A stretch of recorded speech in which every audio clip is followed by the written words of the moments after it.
Okay. Put this here.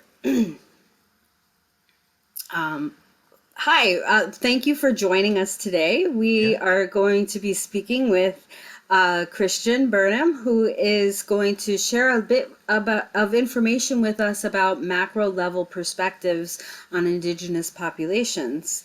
And so today we're going to start with Indigenous movements. But before we do, I want to say that he is part of the graduating class of 2022. So I don't want to forget that. That's important. Very Yes. important. Yes. So we're going to start off by talking about indigenous movements. So, um, there's been a couple indigenous movements across America. One of the most notable ones that would probably have more coverage, I would say, is back in, I don't know, the hippie era. A little bit after what is that, the 70s? I'm 60s, too young for 70s. that. Yeah. So around like the I'm 70s. not. So around the 60s and 70s or the 70s. around the 70s or 80s, there's a movement called the American Indian Movement. Um, and they had originally began to address systemic oppression and poverty and police brutality of Native Americans in the city. Um, Even though those things can be looked at, on the reservation, originally the main idea was for urban natives, which I would like to say is also a marginalized group of a marginalized group. Um, but one of their significant movements that activities that they had was they occupied Alcatraz for 2 years. Um, and I don't know if many people know that, but it happened because in the U.S. Constitution at that time, it's since changed because of that. It listed that any federal land that was not being used was returned to, if the wording was American Indian, it would be returned. And so, since Alcatraz had been, you know, put out of commission and wasn't being used, they took that and was like, this is our right, and Mm. occupied it. They had a school there, they raised their children there, um, everything, and people would, send food through boats over to Alcatraz, and for a total, they lived there for a total of 2 years. And really, it just rose more awareness um, at that time, of indigenous issues, which still as today aren't really received, um, especially at that point in time in the 70s. It was a very racist time, Mm-hmm. um, and so that's one significant movement that I know of at back then. And then we had an elder out here. He's now since passed, but we had an elder that started a movement called the Indian Defense League. I think it was of America. I'm not sure. But it was Indian Defense League. And one of the things that they do is every year we do something called border crossing, where we practice our right to freely cross the US Canadian border. Mm-hmm. Um, and every year we do that, except for last year because of COVID. Um, but that is another movement that has taken place. And I think in its time, it was did significant work. But I don't know, in my perspective, since, today, I don't feel like there is many movements per se regarding that. Oh, go ahead. Do you think there should be like civil rights movements such as we had the we had the we have the Black Lives Matter movement. Mhm. In the past, there's been the Yellow movement, which was for Asian Americans, and they're starting to have more movements because of attacks against Asians due to COVID. Mhm. There's a movement, the Chicano movement, and movements for Latino Americans. Do you think there should be more indigenous movements, or is that kind of against the indigenous perspective of life and the world? That's a really good question. I'm not really sure how to answer that actually. Um, I'm more pessimistic, in this area, I'm more pessimistic, my Hmm. views. Um, I tend to think even if there was, um, no one would really care outside of Native Americans. Hmm. Um, I mean, if you just look back at the history, like we're still, you know, we're here in 2022 and still nothing is addressed and, Mm. you know, underhanded dealings going on, you know? Yeah, I'm not sure if you'll have an answer to this question, but what do you think causes that passivity of not caring about the indigenous population? Um, Again, I think a lot of it is perpetuated through US government policies and maybe not like I mean, even still present day, but, you know, harmful things that are presented to the public as normal. Um, Mm, so like for example, like when there was a whole battle on our reservation fighting for our land, that was ours, and the power authority coming in trying to take it for the reservoir, which they ended mm, up being successful in. Um, uh, the Robert Moses had many weekly caricatures, of Tuscaroras in the paper, making us look dumb and stuff like that, mm. making fun of things. Or even as of, I don't know, a year or two ago, we still had, Major League Baseball chief Wahoo of all people, like look that up. And it's Hmm. literally a caricature, of, a Native American, and Hmm. it's a mascot of a national team, What do you think of like that with so like the teams having names and stuff like that? as soon as I Mm, open that open that can, I'm like, oh no, how do yeah. Now I'm I gonna ask. um so a lot of this is probably my own personal views. Hmm. Um for like example, Chief Wahoo, what a disgusting thing that is. Like we were what in year 2021 and that was still an accepted thing. And you saw when they decide to change, the outrage that the public had about that, of white people like it's not even disrespect. It's like, no, it is. It's a caricature, you know, Hmm. made to look disrespectful. Um, so like to me, that should not be the case. I've spoken to people that, have a good point and say, why are people groups a team, a team name? Why is that the case? You know, and I tend to think along that lines. Like, why is that? Why do we have team groups? Like we back in the day it used to be, but we don't have a team called, the New York Negroes. you Right. know, You would like we never don't have have that, that. right? Right, right. And like people find that appalling. Like, but we still have, whether it's like the Chicago Blackhawks or, you know, Kansas City Chiefs. Yes. Um, You know what I noticed during when the Super Bowl with the mhm, Chiefs, right? They were in the Super Bowl, right? I was watching I think the pregame, so mhm. um I don't even know who was in I the don't Super know Bowl. That's either. so horrible. No. Um, right?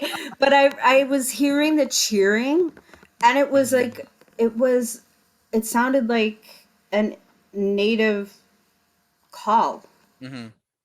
Yeah. And so I've met, you know, other native people who don't have an issue with those teams. Hmm. Such as like the Chicago Blackhawks, their logo is very respectful. Like it wasn't even Okay. anything disrespectful about it. Um, but I would sway on the lines of why are people groups teams? Yeah. Again, like the situation you just brought up, why are white people war chanting, Yes. in a Native American manner, And you know? what did that mean for the natives? Hmm. What was a war chant? The Right. purpose of it? Should Hmm. that be used? Is that appropriation Hmm. and um, aggressive toward? I would argue yes. But that's Yeah. my personal, like I said, that's my personal thinking, but I would argue that, that is an aggression, and that is something disrespectful, And kind you of know. putting the population down. It's like, Hmm. oh, well, we can call teams after you or Hmm. label things after you Hmm. because you're not quite. Hmm. And I've seen people make shirts where it has, just in like the Redskin fashion, the term, Mhm. even that term, is an awful Redskin term. is, Yeah. yeah. But they have a shirt. I've seen people have shirts that are like it and have like a white man's face, and on the top it says Mm. Caucasian, you know. I So want one of those shirts. That's great. so But it's still, that's the point, right. Yeah, that's right? the point. Like, you wouldn't do that. Right. So that brings me. Actually, are you finished talking about some indigenous movements? Yes, that Okay. was all. Okay. So then I'm going to move into some other things like the DOS Act. DOS Yeah, Act. so Yeah. that's a very, it's a heavy topic. I feel like the Dawes Act specifically has affected Western nations more, and especially during like Indian removal. Mm, It was in that time era. So what the Dawes Act really was a land grab. mm, So you have these, you could take, for example, like the Lakota, or the nations in Oklahoma, um, where Oklahoma originally was supposed to be, Indian territory, even though it, America already was Indian territory. They were yes. moved to a small state of Oklahoma. Many tribes, many nations were moved there, and the Dawes Act um, said, okay, this is how much land you had. After the act, you have this much land, and then we're going to take this much land and divide it up between each family that registers. And so that's where the concept of like registration came from, I believe. Yeah. And um, and that still affects today, because if you're not enrolled, in your nation, you have Hmm. no, you don't have benefits that come from that, like such as, healthcare, um, or there's monies for people who are native that go to college. There's designated monies for that. There's um, all these different um, then I don't want to say benefits, but um, aspects of being enrolled, um, people can't have if they're not. Hmm. Does that make sense? Yes. And oh, and Oh, I was I was just gonna say something, but I stopped myself. I was going to add on to that too, how it is contentious, because some people have the idea of, why do I need to enroll to be, for the US to tell me that I'm Native American? Like, I am Native American Hmm. because I'm Native American. Hmm. And that's a very legit, stance to take, and many people have that. Um, I think that idea is foreign to where I'm at, because we have always kept track of who's who, Hmm. having, everything be matrilineal and identification to the mother. It was always kept track who your mother is, and those kids are, Tuscarora, turtle, or whatever. Hmm. So that, um, I feel like it doesn't really affect us as much it does other nations, also because, um, once we didn't live here. So once we moved up here, we had sold, the rights that we had to the land down there in North Mm. Carolina. And with that money, we purchased a place for us to stay here. Whereas in other nations, the US government holds their land in trust, so they can enforce registration in that sense. We Oh, we we okay. are still unique in that sense, that our land is held by us. So I'm gonna sound pretty ignorant here. Mhm. Did the Dawes Act have anything to do with the Trail of Tears? Um, you know, I'm not really sure. I do know that the era is similar. Hmm. It's like the same time period. The Trail of Tears Well, it would have to have happened afterwards because the Trail of Tears relocated, many nations like the Cherokees from the Carolina area, Virginia area, over to Oklahoma, and the Dawes Act, included already people that were there, Okay. from the Trail of Tears. So I think the Trail of Tears came first, and then the Dawes Act took place after that. So Um, kind of giving land mhm, and registration to all these new people mhm, that are now settled in Oklahoma. mhm. Because now you think about it, if Oklahoma was originally supposed to be Indian territory, Hmm. we look at it today, and it's not just Indian territory. No, Um, it's a very small it's very small parcels that are Indian territory, and that would be a result of the Dawes Act I see. and the Okay. following legislation. Okay. So, That makes sense. mhm. The other policy that I wanted to ask you about was the Violence Against Women's Act. Mm, yes. So a lot of information actually that I got was from the class that you had taught, Okay. um, with the day we were talking about movements and with Native American movements. Um, and some of it was just because I didn't know, and Hmm. I didn't know that that was, the way it was. Yeah. But um, for example, the video that we had watched discussed a woman that was enrolled in her nation, and she had a non-native um, partner that lived with her, and that partner committed violence against her. Her nation had their own tribal court system, um, but with the laws that were in place, that native court system could not try a non-native person. So, she wasn't able to do anything because she was on the reservation, and their own court system couldn't do anything. Um, but, flip it around, if a native man, lived with a non-native woman off the reservation, and, if he unfortunately committed violence against that woman, for sure that man could have been held accountable in court off the Yes. reservation. So really, it just shows a double standard there.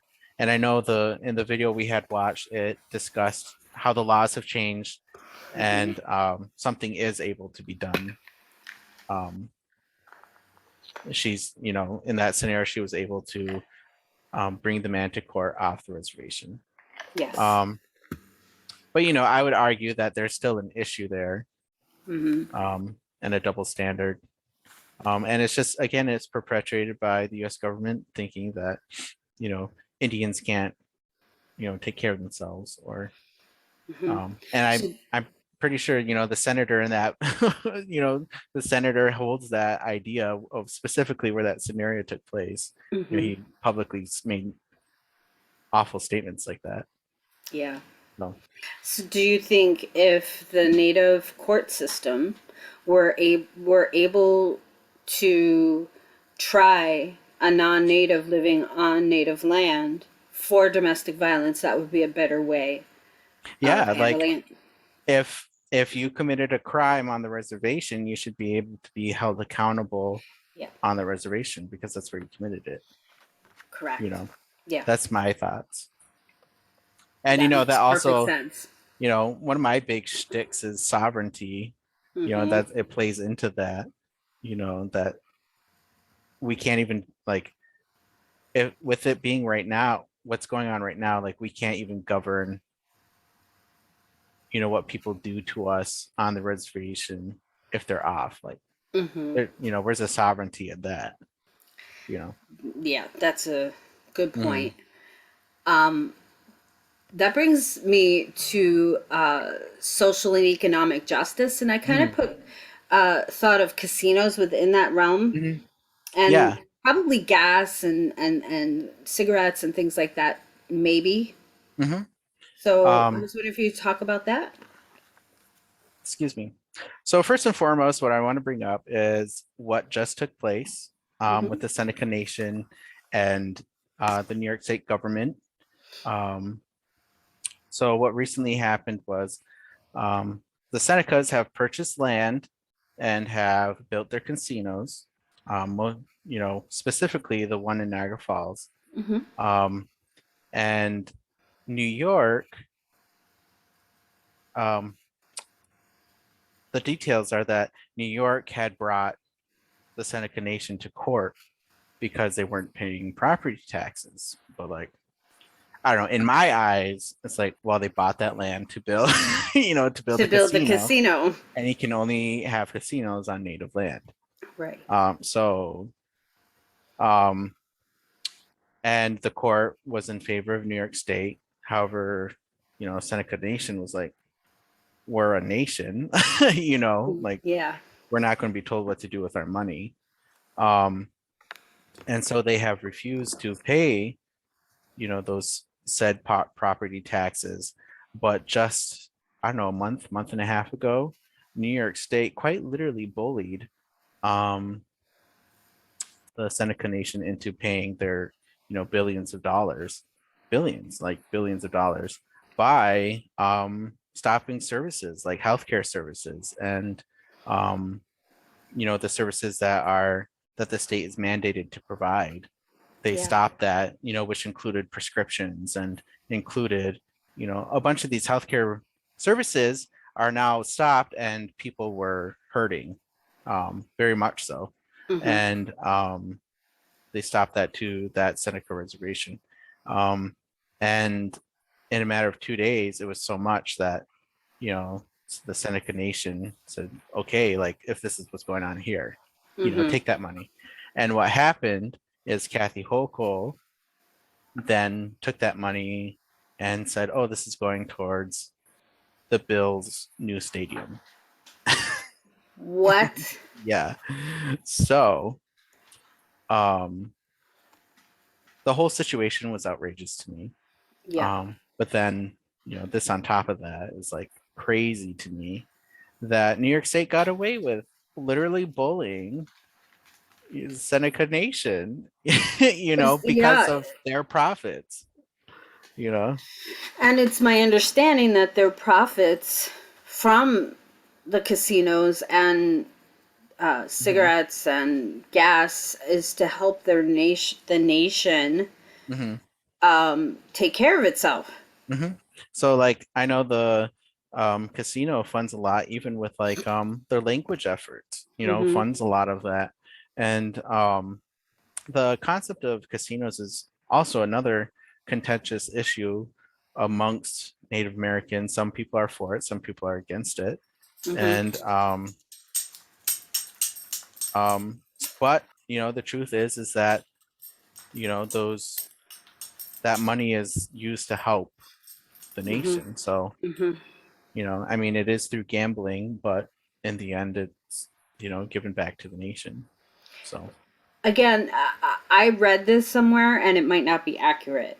mhm, I had read that the money from the casinos, even though it is gambling, is one of the few ways that the indigenous nations are able to really have a nice revenue, because so much was taken away by the United States government with the treaties. Is that accurate? um, I can't speak specifically, just because I don't know. Okay. But I do know of an example, in regards to that is like the Navajo were they had a lot of herds, of livestock, Mm-hmm. and um, I don't know, it wasn't even that long ago. I guess grandparents of people that are there today would have experienced it. But when their herds got too big, um, the BIA would come in and kill a large portion of the livestock Kill and burn them. it. Yeah, kill the livestock and then burn it so that they couldn't even use what was killed. So then they're reduced down to a smaller herd.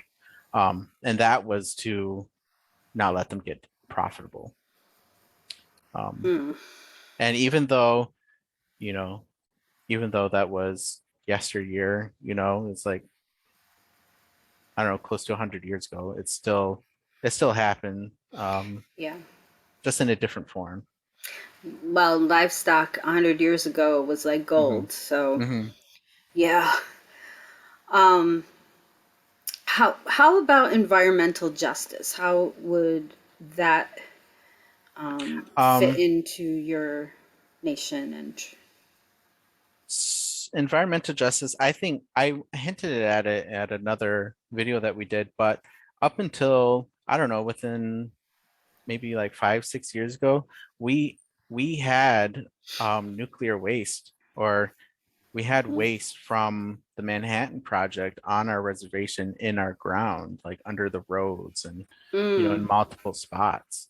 And that wasn't removed until, like I said, like 6 years ago. And like that's crazy. Like, where was the news about that? Where was the discussion, public outrage about that? yeah. Just because it was, it's on a reservation. So people on that road, a lot of people got cancer, and some, everyone couldn't drink their water that was on that road. And um, there's no farming on that road. It's been barren as long as I know. So Mm, um, you know, finally being able, I don't know if there's like reparations made for that. I just know that it was removed. You can also look at the reservations out west, like on the Lakota Nation. They, how I was talking about, the reservations are large, with no transportation. There's that, but even the concept of reservations themselves, um, was very detrimental, hmm. even to today, because it's, family centric is like the general culture. Um, fam family centric. How do I want to? Native American cultures tend to be family centric.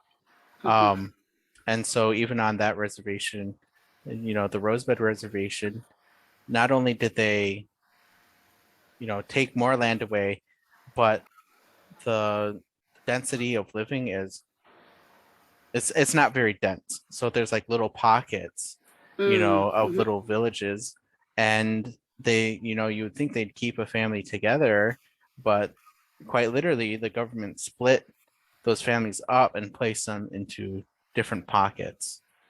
Oh. So, even without transportation, people are 20, 30 minutes away, Hmm. you know, their brother now lives over there and they can't see them, and split them up that way.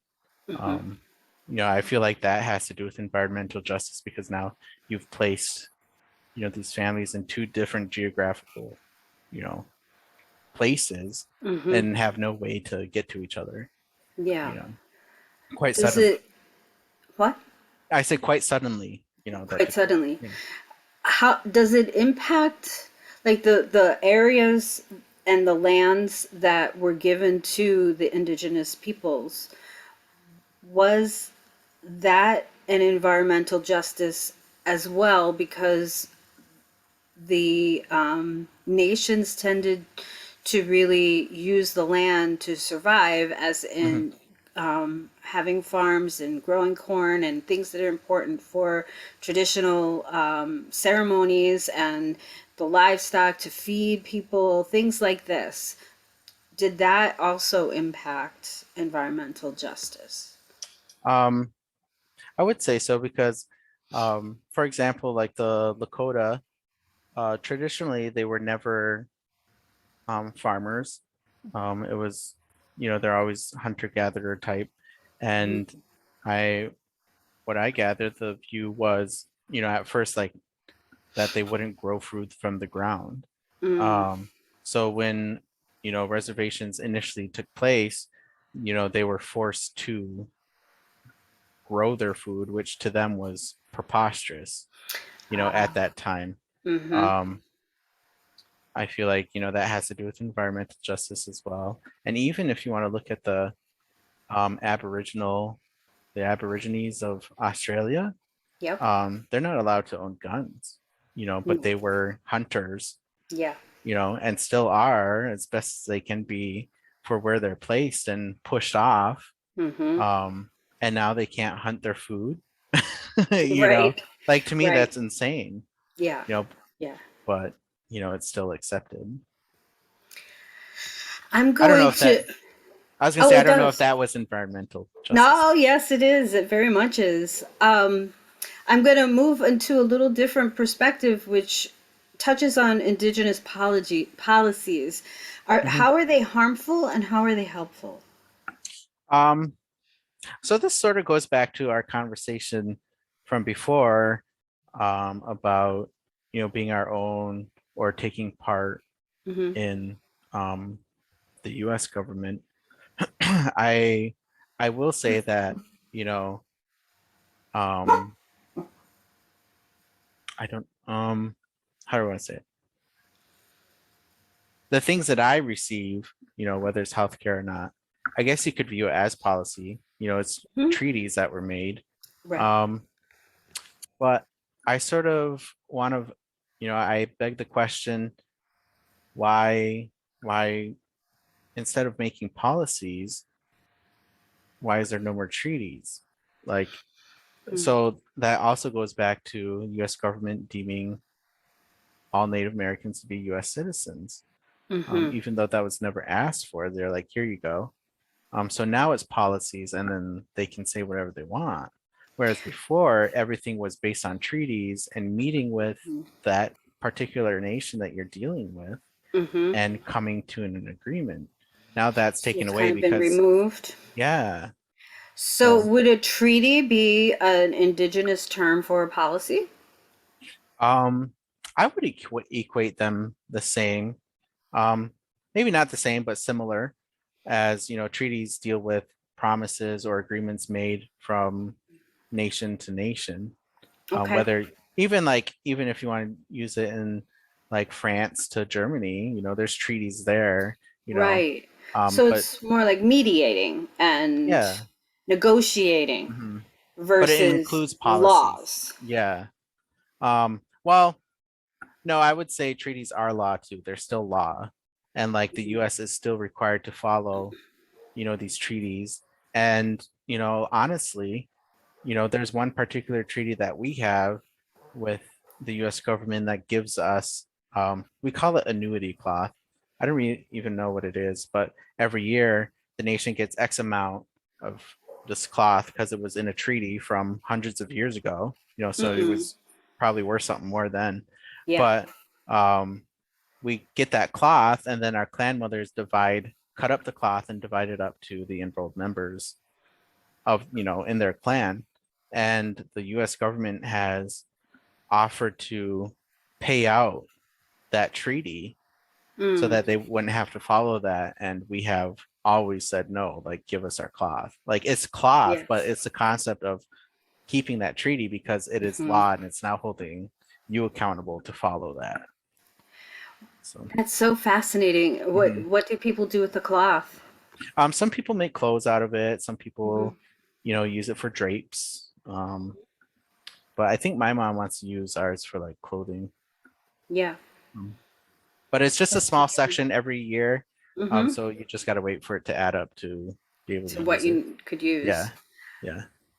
So in your oh, so what about indigenous coalitions? Um, so I'm not very knowledgeable in this, but I had to do some researching. And Mm-hmm. I know locally there's one called Seven Dancers Coalition. Mm-hmm. And it really addresses like domestic violence or family violence, Mm-hmm. um, and empowering the Native people that they service to, um, empowering them through culture and through, preventative interventions, uh, Yeah. but cultural, through Mm-hmm. different cultural aspects. Um, and so that's very interesting to me. I don't know too much about them, but from what I Mm-hmm. gather, it is, um, that's our focus as Native people and the violence experienced. Okay. So that kind of leads into another conversation on what this would. I'm sure we could do like an entire semester on this, but how would you describe the indigenous experience of oppression, marginalization, and alienation, maybe currently? Um, I would say, um, I don't know, in my eyes, it's still very much so marginalized, oppressed, and very much Mm-hmm. so. Um, and I don't know, I don't know the solutions to any of that. Um, and I know people that, argue differently and, don't agree with that. Mm-hmm. But, systemic oppression is obviously a real thing. And Mm-hmm. it's still, I would say it's still practiced very much so against Indigenous people as a whole. Do, do you think I just lost my train of thought? How about I want to touch base. Did we talk about microaggression No, by okay, we did let's not. talk about that. So I can talk about this from personal experience too, because clearly I'm a little lighter toned, um, and that has affected people, to say, oh, you can't be that native, Mm. or, Mm-hmm. removing that, even though, um, you see, even now, like, it tempts me, like, to start talking about, percentages. Like, people want to know your percentage, and so Mm-hmm. I was around that my whole life, so I always just indulged, and told them, that I'm mostly Native American. But, um I now, I'm trying to practice not to, to steer away from percentages, because what's the matter? Like, if Mm. someone says, they're Native, why do they have to prove it? But that also leads into some dangerous territory where we've sort of dubbed people, pretendians is the term, Mm. where people, um, in professional situations, um, claim that they are, but have absolutely no ground for that.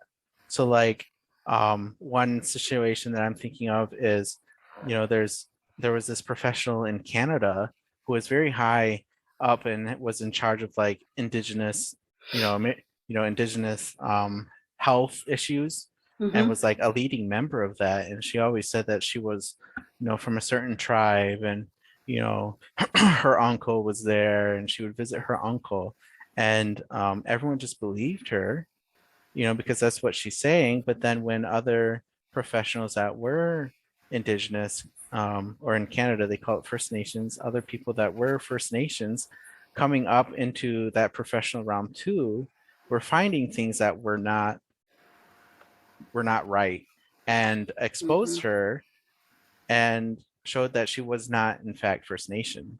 Oh wow. um, and so now you have, so, like, where's that happy medium between, um if if you say you're indigenous because that's what you say, and, people that say that they are indigenous when they're not, you know Mm. Mm-hmm. um and, um I just know also, I don't know if it's a microaggression. I don't even know how to word this. um I don't know, I won't even say.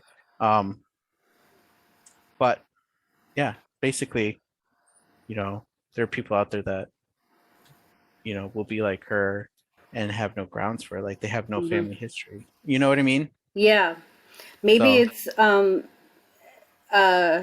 you know, store traditions passed down in your in people's families saying that they mhm, had native blood, mhm, but they're not practicing the indigenous culture, mhm. and Yeah. therefore it's not really a substantial, or Mhm, it's giving people the wrong impression of what is mhm. native. And there was a time, um, where it was cool. I mean, even now today, where it's cool to be native, and, Hmm. that's the end thing.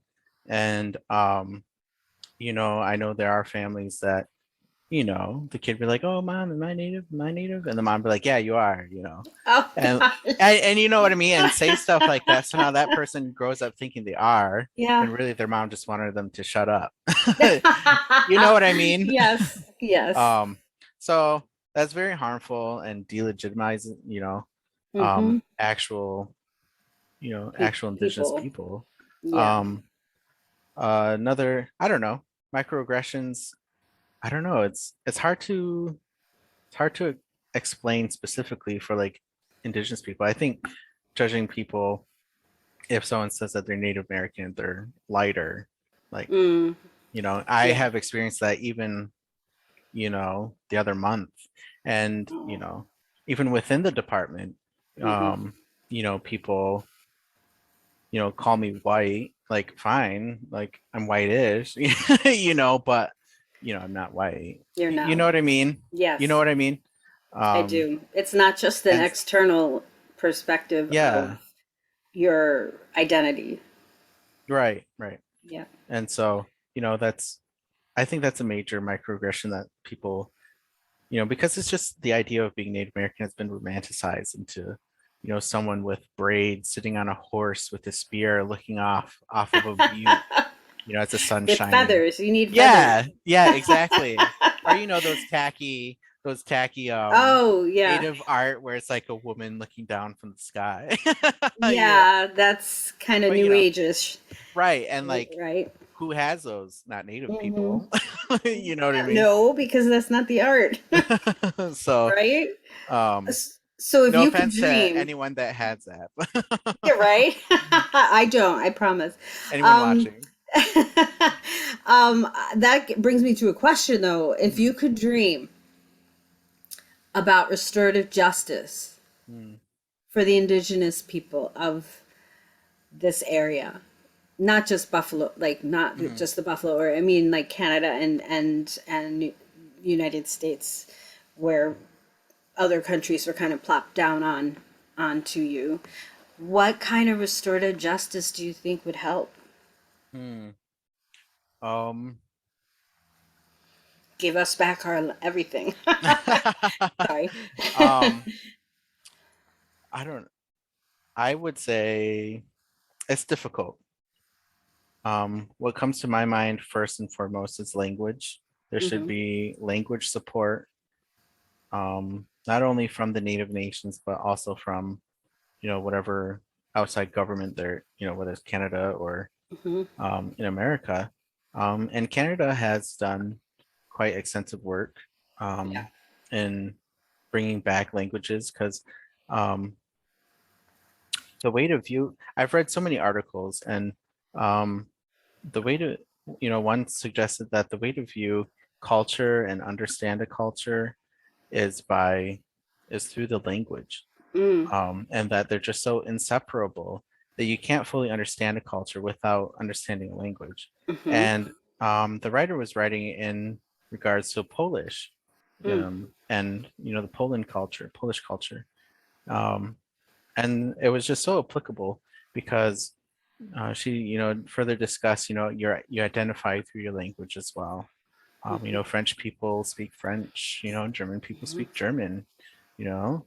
Um, but Native Americans, Tuscaroras, not very few people um, can hold a good conversation in Tuscarora, so that really affects, Hmm. your identity.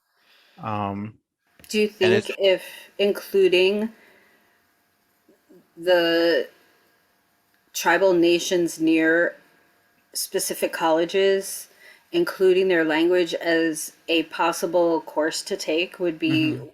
helpful? Yes, hands down, I would. Even if it is people that aren't native learning it, like at this point, the language needs to survive, so it doesn't matter who's speaking it. Hmm. Um, so like, um, I would say that's a great idea. I know NU specifically does that with Tuscarora. They offer a Mm. Tuscarora language class. Um, I know they just within the last 6 years, maybe 10 years actually, language has become a class in the middle school and high school off off the reservation. Oh, that's Um, great. yeah, like those are good movements and very helpful. Um, and we're running a adult immersion class currently, teaching adults Hmm. to be fluent speakers. And so I don't know, I think that's a great idea for like Buff State or UB. I think UB has a couple Indigenous language classes. Hmm. Um, so come on, Buff State. Yeah, no. um, but yeah, like I don't know. I think that'd be good. It's just difficult too with governments providing money for to support that too, is because Mhm. for instance, Tuscarora's stance is not to accept government money. So if Mm. the government um, makes that money available ever, um, you know, depending on what the stance is for each nation, um, it it What determines. if it wasn't money, but it was the services? Would that be better or no? Um, what do you mean? Like instead of giving money to be able to do the courses or something like that, that the courses were paid for by the government. But held like off nation somewhere. Yeah, or Yeah, I think that'd be a good on idea. nation. I'm not sure. Like say, like how there was a treaty to, Hmm. and part of that treaty was the cloth. What if there was like another treaty and it's a provision and not Hmm. the Um, actual money? yeah, I don't know. I think that'd be good. Seeds to grow Uh-huh. corn. Yeah. Things like Hmm. that. I don't know. I had one last question, Uh-huh. and that was oh, we did it already. I don't have another question. All right. Anything else that you would like to add? Um, no, I think I just reiterate that um, the different Native youths that I've talked to or, professionals like the homeschool coordinators or whatever in the schools, um, they just like to reiterate that, you know, providing that space for people to identify and letting them be seen. I spoke to, one professional that said while she was in the social work department at UB, she felt invisible because Mm, um, just, her being native or um, like her thoughts, cultural thoughts, and how that applies to social work just were not heard or mm. the different experiences that she had there. um so I don't know, I would just I would just reiterate to allow that space to be there. I don't know how many native youths go through the social work department, um but um We've had a yeah, few. yeah, just like, yeah, just um let them, give them that space to identify. It's Yes, basically what I'm saying. and that maybe like when I was taught mental health, how to Hmm. the differences of races and genders Hmm. and all sorts of diversity things, right? I Hmm. was taught that Native individuals tend to speak slower and to be very aware of the words they're using because each word has a distinct meaning and they want to say it the right way, Hmm. and to so they might not answer a question quickly, to give them space and Hmm. not diagnose that Hmm. as something. And I don't know if that's still accurate today. I mean, those classes I took about 20 years ago, 30 years ago now. But I have learned like the space needs to be, the environment of the room needs to be a certain way to be inclusive Hmm. for the indigenous culture, and I'm not sure if you've experienced that or how you would respond to what I just said. I mean, I'd like to be corrected if I'm incorrect. Um, it's not. I don't think it's really. Um, I think it's an issue with professionals in that day that have laid the groundwork Mm. for current work. Mm-hmm. Um, so like I feel like there's truth to what, those professionals have said, about Native American students, but I also feel like that's a stereotype. Okay. Um, because, to be honest, we just, I don't know. I don't want to perpetuate anything, but um Well, this sort each of goes, generation is different, yeah, right? and it goes back to like my discussion about, what the professionals created, the Native American model. Okay. Like, why is it got to be Native American? Mm-hmm. Like, yes, there's differences, and there's differences between natives and non-natives, Mm-hmm.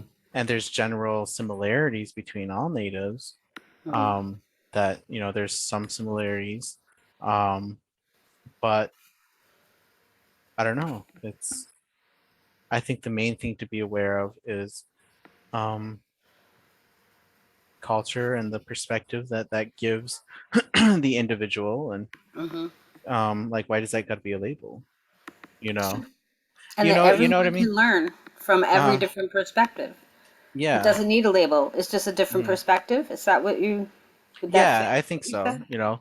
Like, it shouldn't be a Native American model. It should be family centric model. Family centric model. You know what I mean? Yes. So that's what I would reiterate. And like, I can't speak for anyone else, but personally, I'm shy, and like, um, throughout these videos, I've stopped and thought about what I thought about. I mean, how I was going to Mm-hmm. say something, and pause Mm-hmm. before I spoke. Um, haven't really been looking at the camera too much, too much. Another stereotype people have is, like, natives don't look people in the eye. Mm-hmm. So like, there's truth to some of that, but to say, if you have a Native American student, here you go, like, Mm-hmm. um, and I'm not just, I'm not going after you or anything. I'm just going after that Oh no, I idea, know. that idea that people have. Um, I brought that up on purpose oh yeah. because So like, it's dated. yeah, it I, is. And you know. unfortunately, um, that's all people have to pull from. There's not, you want to look up anything Native American, there's not many research, not many Mm. things along that lines. It's very underrepresented in science. Um, And so the things that people pull from are things from the 70s or the 80s. Mm-hmm. You know what I mean? And we know how that time was. Yes, we do. So, Very colorful. mhm. Madonna, we had all Yep, sorts of yep.